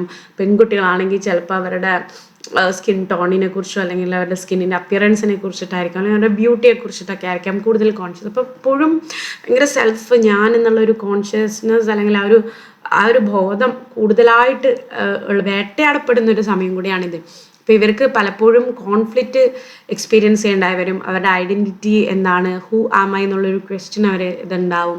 അതുപോലെ സൊസൈറ്റിയുടെ എക്സ്പെക്റ്റേഷൻസ് ഒക്കെ കുട്ടികളിൽ വാരിക്കോരി ചൊരിയുന്നൊരു സമയമാണ് ഈ ഒരു സമയം. അപ്പോൾ അവർക്ക് അതുമായിട്ടും എന്ത് ചെയ്യേണ്ടി വരും, ഡീൽ ചെയ്യേണ്ടി വരും. അപ്പോൾ ചിലപ്പോൾ അവരതിനെ പലപ്പോഴും ഡിഫെൻഡ് ചെയ്യാനായിട്ട് നോക്കാം, അല്ലെങ്കിൽ റെബല്യസ് ആയിട്ടുള്ളൊരു ബിഹേവിയറൊക്കെ അവർ മുൻപോട്ട് വെക്കാമെന്നുള്ളതും പറയുന്നുണ്ട്. അപ്പോൾ അഡോളസെൻറ്റ് പീരീഡിലാണ് പാരൻസിനെ സംബന്ധിച്ചിടത്തോളം കുട്ടികളെ കൺട്രോൾ ചെയ്യുക അല്ലെങ്കിൽ കുട്ടികളെ അവർ ഉദ്ദേശിക്കുന്ന രീതിക്ക് കൊണ്ടുവരാനൊക്കെ പാരൻസ് കൂടുതലായിട്ട് ട്രൈ ചെയ്യുന്നത് ഒരു പീരീഡും കൂടിയാണ് അഡോളസെൻറ്റ് പീരീഡ് എന്ന് പറയുന്നത്. ഇനി ഇൻ്റലക്ച്വൽ ഡെവലപ്മെൻറ്റ് നോക്കുകയാണെങ്കിൽ ഇവിടെ പീക്കായിട്ടുള്ള ഒരു ഇൻ്റലക്ച്വൽ ഡെവലപ്മെൻറ്റ് നടക്കുന്നുണ്ട്. ഇവിടെ cognitive abilities, abstractive reasoning, critical thinking ഇതൊക്കെ അഡ്വാൻസ്ഡ് ലെവലാണ്. Memory, concentration, problem solving abilities എല്ലാം ത്രൂ ട്രെയിനിങ് ആൻഡ് പ്രാക്ടീസിലൂടെ തന്നെ ഇമ്പ്രൂവ് ചെയ്തിട്ടുണ്ടാവാം. ഒരുപാട് range of topics and ideas അവർ എക്സ്പ്ലോർ ചെയ്യുന്നുണ്ടാവാം. അതുപോലെ തന്നെ കൂടുതൽ ഇൻട്രോസ്പെക്റ്റീവ് ആയിട്ടുള്ളൊരു നേച്ചർ ആയിരിക്കാം, എൻഗേജ്ഡ് ആയിട്ടുള്ള ഒരു നേച്ചർ ആയിരിക്കാം. ഇനി ക്രിയേറ്റീവ്, ഇമാജിനേറ്റീവ് തിങ്കിങ്, അതുപോലെ തന്നെ അവരുടെ എക്സ്പീരിയൻസുകളിൽ നിന്നും അവർ പലതും ലേൺ ചെയ്യുന്നുണ്ടാവാം. They might be seeking meaning എന്നൊക്കെ ഇവിടെ പറയുന്നുണ്ട്. പിന്നെ സോഷ്യൽ മോറൽ ഡെവലപ്മെൻറ്റ് നോക്കുകയാണെങ്കിൽ പിയർ ഇൻഫ്ലുവൻസ് അഡോളസെൻറ്റ് പീരീഡിൽ വളരെ ഇമ്പോർട്ടൻ്റ് ആയിട്ടുള്ള ഒരു കാര്യമാണ്. പിയർ ഗ്രൂപ്പ് ഒരു അഡോളസെൻറ്റിൻ്റെ ബിഹേവിയർ, അതിൻ്റെ ഐഡൻറ്റിറ്റിയൊക്കെ കൂടുതലായിട്ട് ഷേപ്പ് ചെയ്യുന്ന ഒരു ടൈം കൂടിയാണ്. അഡോളസെൻസ് അവരുടെ ഓൺ ബിലീഫ്സും വാല്യൂസും ഒക്കെ ഫോം ചെയ്യാനായിട്ട് തുടങ്ങും. സൊസൈറ്റിയുടെ നോംസും കാര്യങ്ങളൊക്കെ ക്വസ്റ്റ്യൻ ചെയ്യാനായിട്ട് തുടങ്ങും. പാരൻ്റൽ അതോറിറ്റിക്കെതിരെ അവർ റബൽ ചെയ്യുന്നുണ്ടാവും. സെക്ഷുവാലിറ്റി എന്ന് പറയുന്നത് ഇവിടെ ഒരു ഇമ്പോർട്ടൻ്റ് ആസ്പെക്റ്റ് ഓഫ് ഡെവലപ്മെൻ്റ് ആണ്. അഡോളസെൻസ് അവരുടെ സെക്ഷൽ ഐഡൻറ്റിറ്റി, റിലേഷൻഷിപ്പ്, ഇൻറ്റിമസി ഒക്കെ എക്സ്പ്ലോർ ചെയ്യുന്നൊരു സമയം കൂടിയാണ്. അപ്പോൾ അഡോളസെൻറ്റ് പീരീഡ് ഈ ഒരു എൻ്റെ സബ്ജക്റ്റിൽ തന്നെ വളരെ ഇമ്പോർട്ടൻ്റ് ആണ്. അഡോളസെൻറ്റിനെ കുറിച്ച് ജനറലായിട്ട് കുറേ ക്വസ്റ്റ്യൻസ് വരാറുണ്ട്. അപ്പോൾ ഈ ഒരു ഭാഗം അറിഞ്ഞിരിക്കണം. പിന്നെ there is another unit which focuses only on adolescent period. അപ്പോൾ അതിലും കൂടുതലായിട്ട് ലേൺ ചെയ്യേണ്ടതായിട്ട് ഉണ്ട്. ഇനി അഡൾട്ട്ഹുഡ് എന്ന് പറയുന്നത് ലോങ്ങസ്റ്റ് സ്റ്റേജ് ഓഫ് ലൈഫ് സ്പാനിൽ തന്നെ വരുന്നതാണ്. അതായത് 20 to 60 വരെ വരുന്നൊരു പീരീഡാണ്. 20 to 60 ഐ ഗെസ്. അപ്പോൾ ആ ഒരു ടൈം പീരീഡ് വരെ വരുന്നതാണ് അഡൾട്ട്ഹുഡ് എന്ന് പറയുന്നത്. ഇവിടെ നമ്മൾ ഇൻഡിപെൻഡൻ്റ് ആയിരിക്കും, നമുക്ക് കരിയർ ഓറിയൻറ്റഡ് ആയിരിക്കാം. അതുപോലെ തന്നെ നമുക്ക് റിലേഷൻഷിപ്പ്, ഫാമിലിയൽ ആയിട്ടുള്ള നമ്മുടെ ഓൺ ഫാമിലി, അതുപോലെ തന്നെ സൊസൈറ്റിയിൽ നമ്മുടെ റോള് കാര്യങ്ങളൊക്കെ എസ്റ്റാബ്ലിഷ്ഡ് ആവുന്ന കാര്യങ്ങളാണ്. അപ്പോൾ അഡൾട്ട്സ് എന്ന് പറയുമ്പോൾ എന്താണ്, സെൽഫ് റിലയൻ്റ് ആണ്. അവർക്ക് അവരുടേതായ ഇൻഡിപെൻഡൻറ്റ് ഡിസിഷൻസ് മേക്ക് ചെയ്യാൻ പറ്റും. അവർ സൊസൈറ്റിക്ക് പല രീതിയിൽ കോൺട്രിബ്യൂട്ട് ചെയ്യുന്നുണ്ടാവാം, through marriage, through contributing children, അല്ലെങ്കിൽ അവരുടെ ജോലിയിലൂടെ മറ്റും. ഈ അഡൾട്ട്ഹുഡിൽ അവരുടെ personal responsibility, career, relationship, social duties എല്ലാം ഒരു ബാലൻസ്ഡ് സ്റ്റേജിലാവാനാണ് ഉള്ളൊരു സാധ്യതയാണ്. ഇത് സെൽഫായിട്ട് റിയലൈസ് ചെയ്യും, അവരുടെ ലൈഫ് ചോയ്സസിനെ കുറിച്ചുള്ള കാര്യങ്ങളും മറ്റു കാര്യങ്ങളെല്ലാം. ഇനി character traits, social roles, responsibilities എല്ലാം എസ്റ്റാബ്ലിഷ്ഡ് ആണ്. എന്താണ് സൊസൈറ്റി എക്സ്പെക്റ്റ് ചെയ്യുന്നത്, അവരുടെ based on their age and position അതിനെക്കുറിച്ച് മനസ്സിലാക്കുകയും അതിനെ ഒത്ത് ജീവിച്ച് പോകാനായിട്ട് ശ്രദ്ധിക്കുന്ന ഒരു സമയം കൂടിയാണ്. ഓൾഡ് ഏജ് എന്ന് പറയുന്നത് ഫൈനൽ സ്റ്റേജ് ഓഫ് ലൈഫാണ്. ആഫ്റ്റർ 60 ഇവിടെ കുറച്ചും കൂടെ ഫിസിക്കലി വീക്ക് ആവുന്ന ഒരു സമയമാണ്. പിന്നെ അവരുടെ പാസ്റ്റിൽ ഒരു എക്സ്പീരിയൻസ് ചെയ്തിട്ടുള്ള പല ആക്ടിവിറ്റീസിനെ കുറിച്ചൊക്കെ അവർ തിങ്ക് ചെയ്യുന്നൊരു സമയം കൂടിയാണ്. കുറച്ചും കൂടെ നൊസ്റ്റാൾജിയൊക്കെ ഉണ്ടാകുന്ന ഒരു പീരീഡാണ്. അപ്പോൾ ഏജ് ആവുന്നതിനനുസരിച്ച് ഇവരുടെ ഫിസിക്കൽ കൊഗ്നിറ്റീവ് എബിലിറ്റീസ് ഒക്കെ ഡിക്ലൈൻ ചെയ്യും. ഒരു പല കാര്യങ്ങളും മെമ്മറി ലോസ് പോലുള്ള സംഭവങ്ങളൊക്കെ സംഭവിക്കാം, മറന്നു പോകുന്ന ഒരു സ്റ്റേജൊക്കെ വരാം. അപ്പോൾ ഈ സ്റ്റേജിൽ ഇൻട്രോസ്പെക്ഷൻ, റിഫ്ലക്ഷൻ, അതുപോലെ തന്നെ അവരെ ലൈഫിൽ അവർ എക്സ്പീരിയൻസ് ചെയ്തിട്ട് കാര്യങ്ങളൊക്കെ അതിനെ അക്സെപ്റ്റ് ചെയ്യാന്നുള്ള രീതിയോ അല്ലെങ്കിൽ ടോട്ടലി റിജക്റ്റ് ചെയ്യാന്നുള്ള രീതിയിലൊക്കെ അവർ വരാം. അവരുടെ ഫോക്കസ് എന്ന് പറയുന്നത് അവർ തൃപ്തികരമായിട്ട് നല്ലൊരു ജീവിതം, റിട്ടയർമെൻറ്റിന് ശേഷം ഹാപ്പി ആയിട്ട് ജീവിക്കുക എന്നുള്ള പോലെ തന്നെ ഹാപ്പി ആയിട്ട് ജീവിക്കുക, കണ്ടന്റ് ആയിരിക്കുക എന്നുള്ളത് തന്നെയാണ് ഇവിടെയും ഫോക്കസ്. പേഴ്സണൽ ഗ്രോത്ത്, പിന്നെ preparing for the final stages of life. Okay, അപ്പോൾ ഇത്രയും സ്റ്റേജസ് ആണ് ഈ ഒരു ഭാഗത്ത് നമ്മൾ ഡിസ്കസ് ചെയ്തിട്ടുള്ളത്. ഇനി ഈ ഒരു ടേബിളും കൂടെ നിങ്ങൾ നിർബന്ധമായും നോക്കണം. കാരണം ഇതിൽ ഓരോ സ്റ്റേജും പറയുമ്പോൾ ഡിസ്കസ് ചെയ്യാത്ത 2 കാര്യങ്ങൾ ഇവിടെ ടേബിളിലുണ്ട്. ഒന്ന് മോറൽ ഡെവലപ്മെൻറ്റും മറ്റൊന്ന് സെക്ഷൽ ഡെവലപ്മെൻ്റ് ആണ്. പ്രീനേറ്റൽ പീരീഡിൽ നടക്കുന്ന സെക്ഷൽ ഡെവലപ്മെൻറ്റ് എന്താണ്? Sexual differentiation, male or female എന്നുള്ള ആ ഒരു ബേസിക് ജെൻഡർ ഐഡൻറ്റിറ്റി അവിടെ ഫോം ചെയ്യുന്നുണ്ട്. ഇൻഫാൻസിയിൽ സെക്ഷൽ അവയർനെസ്സുകളൊന്നുമില്ല. ബേസിക് ആയിട്ടുള്ള gender identity, I M A boy, you are A girl എന്നുള്ളൊരു അവയർനെസ് മാത്രമേ ഉള്ളൂ. ഏർലി ചൈൽഡ്ഹുഡിൽ കുറച്ചും കൂടെ ക്യൂരിയോസിറ്റി വരുന്നുണ്ട് അബൌട്ട് ജെൻഡർ റോൾസിനെ കുറിച്ച്. പിന്നെ ബോഡി ഡിഫറൻസിലൊക്കെ അവർ ഇൻട്രസ്റ്റ് കാണിക്കാമെന്ന് പറയുന്നുണ്ട്. ലേറ്റർ ചൈൽഡ്ഹുഡിൽ സെക്ഷൽ ക്യൂരിയോസിറ്റി തുടങ്ങാമെന്ന് പറയുന്നത്, കാരണം 12 വയസ്സാക്കി 7-8 ക്ലാസ്സൊക്കെ എത്തുന്ന ഒരു സമയമാണ്. പക്ഷേ കൂടുതൽ ഫോക്കസ് എന്തിലായിരിക്കും? സെക്ഷൽ റിലേഷൻഷിപ്പ് എന്നുള്ളതിനേക്കാളും കൂടുതൽ ഫ്രണ്ട്ഷിപ്പുകളിലായിരിക്കും. സെക്ഷൽ അട്രാക്ഷനേക്കാളും കൂടുതലൊക്കെ ഫ്രണ്ട്ഷിപ്പുകളിലായിരുന്നു എന്ന് നമുക്ക് വേണമെങ്കിൽ പറയാം. ഇപ്പോഴത്തെ കുട്ടികൾ ഈ ഒരു സ്റ്റേജിലും സെക്ഷൽ അട്രാക്ഷനൊക്കെ എക്സ്പീരിയൻസ് ചെയ്യുന്നുണ്ട്. പിന്നെ അഡോളസെൻസ് എന്ന് പറയുമ്പോൾ ഈ ഒരു പീരീഡിലാണ് സെക്ഷൽ ഡെവലപ്മെൻറ്റിൻ്റെ പീക്ക് അല്ലെങ്കിൽ പ്രോമിനൻറ്റ് ലെവലിൽ എത്തുന്നത്. ഇവിടെ സെക്ഷൽ ഐഡൻറ്റിറ്റി അവർ എക്സ്പ്ലോർ ചെയ്യുന്നുണ്ട്. കൂടുതൽ sexual attraction towards same sex or may be the opposite sex തുടങ്ങുന്ന ഒരു സമയമാണ്. അഡൾട്ട്ഹുഡിലും സെക്ഷൽ ആക്ടിവിറ്റി കണ്ടിന്യൂ ചെയ്യുന്നുണ്ട്. പക്ഷേ സെക്ഷൽ ആക്ടിവിറ്റിയേക്കാളും കൂടുതൽ ഒരു ഇമോഷണൽ ഇൻറ്റിമസി ആയിരിക്കാം ഇവിടെ ചൂസ് ചെയ്യുന്നുണ്ടാവുക അല്ലെങ്കിൽ സീക്ക് ചെയ്യുന്നുണ്ടാവുക. ഓൾഡ് ഏജിൽ സെക്ഷൽ ആക്ടിവിറ്റി എന്ത് ചെയ്യുന്നു? ഡിക്രീസ് ചെയ്യുന്നുണ്ട്. പക്ഷേ ഇൻറ്റിമസി, അഫെക്ഷൻ തുടങ്ങിയ കാര്യങ്ങളിലെല്ലാം ഇൻട്രസ്റ്റ് മെയിൻറ്റെയിൻ ചെയ്ത് പോകുന്ന ഒരു സമയമാണ്. അപ്പോൾ ഇതും ഈ ഒരു ടേബിളും കൂടെ നോക്കണം. കാരണം ഇതിൽ പറയാത്ത പല കാര്യങ്ങളും may be you can find here. പിന്നെ കുറച്ചും കൂടെ ഡീറ്റെയിൽ ആയിട്ട് മനസ്സിലാക്കാനും ഇത് ഹെൽപ്ഫുൾ ആണ്. അപ്പോൾ you must also go through the table. Thank you.